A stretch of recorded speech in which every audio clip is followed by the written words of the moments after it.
Ang desisyon niyan, definitely po, ay nanggaling sa Presidente. Desisyon na, ililipad mo ba yung dating Presidente matapos lumabas yung arrest warrant galing daw sa ICC. Kumbaga, baby girl, the die is cast na naman, di ba? So, ang naitagana ang bato. Kumbaga, sa wikang Latin, alea iacta est. Ano ibig sabihin nun? The die is cast, no turning back. Nagdesisyon ka na eh. Well, the fact na, di ba, inaresto, yun na yung simula. Alright? And then, pagkatapos, yung nga po, nandun na po, in transit sila. So, kung umalis ng 11:03, it's about 8 hours flight to Dubai, para daw pong layover doon for refueling. And then, so kung 8 hours na, subukan natin. Baka naman sumagot na si former ES Medaldea at ating mga kapanayam at makuha po ang development dito. And then from Dubai, ang inaasahan dyan, hindi na po bababa ng aeroplano at magre-refuel lamang at didiretso na po dito po sa the Netherlands. Malamang ang landing nito, hindi po sa Schiphol ba yun, na airport sa Amsterdam, kundi diyan sa Rotterdam na airport po sila, lalapag pinakamalapit doon mismo po sa ICC na ito sa The Hague, the Netherlands.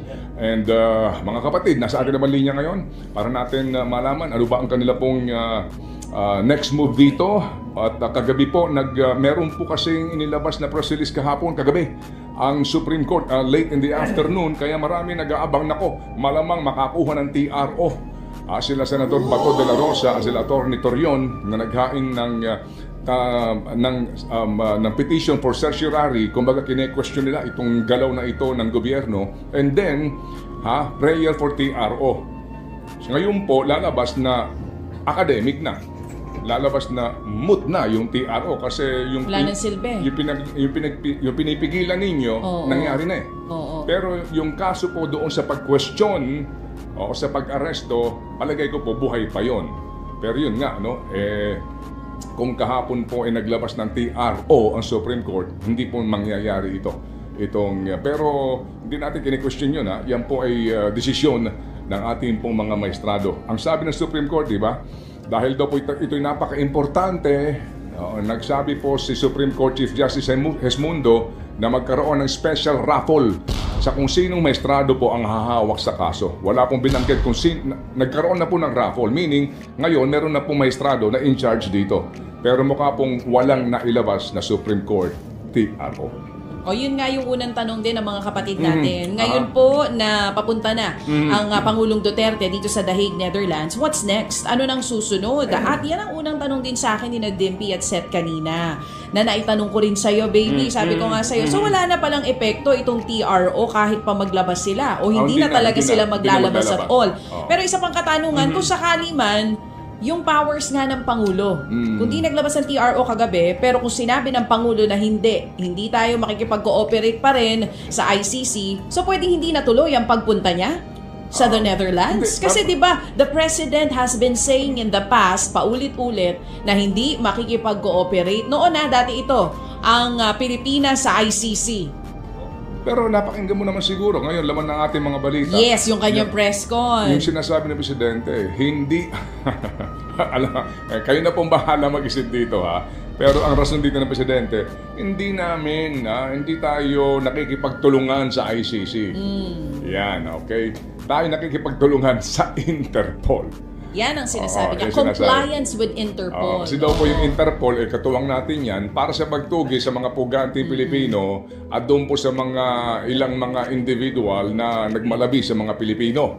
Yan sinasabi niya kahapon. Narinig ko mismo yung soundbite niya. Oo, ang sinasabi early na morning importante sa ating pakikinig po sa mga na balita. makipagtulungan tayo sa Interpol to ensure yung reciprocal assistance na ibibigay din sa atin pabalik doon sa mga fugitives po na mga Pinoy na hinahabol natin sa ibang bansa. Yes, ma'am. So sabi niya, hindi tayo nakipagtulungan sa ICC, sa Interpol. But, practically, it's the same. Inikot-ikot din tayo. Anyway, sabi nga, the die is cast. Nangyari na po yan, no? But basically po, ito ay executive decision. Kung sinabi po na Presidente, wag, hindi mangyayari yan.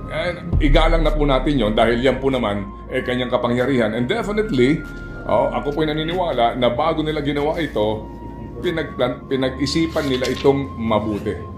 Alright? Ito ho ay pinag-isipan. Pwede rin po sabihin. Yung ganyang kalaki na desisyon. Kabigat na desisyon. talaga po dapat pinag-iisipan yan. Hindi po yan Sige. pinapag-aresto kahapon doon sa airport na diretso na. Pinag-isipan ng husto yan. Kaya nga mamaya, kausap natin si dating spokesperson Silvestre Bello. Gusto ko matanong sa kanya kay attorney. Dating labor secretary. Gusto ko matanong kay attorney. Attorney, talaga bang unaware kayo na magkakaroon ng pag-aresto? Oo, ako sasagot. Oo. Unaware sila? Oo naman. Kasi kung alam ko, hindi ako uuwi eh. Hindi, I mean, talaga bang wala man ng ugong na may ganung mangyayari kahapon? May Hindi sila ugong. nakatunog? May ugong na arrest Kung may warrant. ugong diba? na, bakit umuwi pa? Hindi aware. Yes, definitely. Hindi aware. Ngayon po, inaantay pa rin natin sa Attorney Cristina Conti. Ang isa pang tinatanong ng mga tao, nasaan si Senator Ronald Bato de la Rosa? Nandito lang sa Pilipinas. Kasi di daw makontak. Yun ang sinasabi. Tinatawagan din po natin. Okay, anyway. So, mga kapatid, yung nga po ang panawagan po natin din dito sa ating lahat. Kahinahunan. Nasaan ka man panig ho dito? Kahinahunan po dahil ngayon pa lang may epekto na ito, hindi pa ho sa ating lahat sa stock market, no? Report na ho ngayon yan. Naging matamlay, at eventually po maraming magmamasid rito doon sa mga foreign direct investors natin na sinasabi, etc. May effect yan kasi hindi mo alam ano ang susunod na mangyayari. Diba? O kung ikay negosyante na dayuhan, maglalagak ka ng puhunan dito, mag-iisip-isip ka muna. Ano ba ang mga mangyayari dyan dito sa mabigat na naging political decision din ng ating presidente sa pagpapadala ng dating Pangulo sa the Netherlands and yung pending pa rin pong impeachment trial ni VP Sara. Alright, so dito po na pagtanto natin na, ang realidad is that the President of the Republic of the Philippines decided forthwith. Pero, decided forthwith, mga kapatid. Forthwith proceed ang kanyang desisyon. Tama. Parang, ako lang to tinanong siguro siya, Mr. President, what is your decision in this particular issue that might embed us in a political conundrum?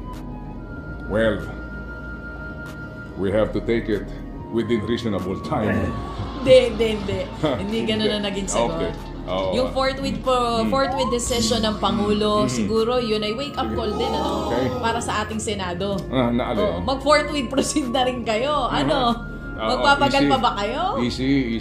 Baka ganun ang ibig niya sabihin doon. Alright, ito na po mga kapatid. Para ho tayo kasi ang dami ho natin mga pag-uusapang paksa this morning.